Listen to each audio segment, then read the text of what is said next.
From the Holi, অর্থাৎ বৈদান্তিক তন্ত্র মার্গীয় সিদ্ধান্ত অনুসারে কথা বলব, সেটা এই যৌন প্রজনন যে তন্ত্র বা বিদ্যা, এটা গুরুত্বপূর্ণ দিক। সেই জন্য এটা কখনোই ঘৃণার দিক নয়, এটাকে এক্সপ্লেইন করা দরকার।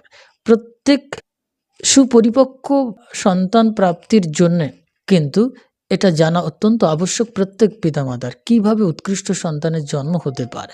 এর সঙ্গে যেমন যৌন প্রজনন বিদ্যার একটা সম্পর্ক রয়েছে, যেটাকে শুধুমাত্র বেড বা বিছানাতে সীমাবদ্ধকরণ করে দিলেই চলবে না, তার সঙ্গে কিন্তু সংযত সংযমী এক ইন্দ্রিয় পরিতৃপ্তির ব্যবস্থা রাখতে হবে, যেখানে ডিসিপ্লিন মেনটেন করতে হবে। সেই ডিসিপ্লিনটাই নিয়ে আসবে এক প্রকৃত অত্যুজ্জ্বল আনন্দ শক্তি। সেখানে কিন্তু এক সদাচারী জীবনযাপনের ভেতরে গেলেই এই স্বামী স্ত্রীর বিচ্ছেদ নয়, পরম মিলনের হেতু হতে পারে, কারণ হতে পারে, যেখানে আর কোনো ডাইভোর্স নয়।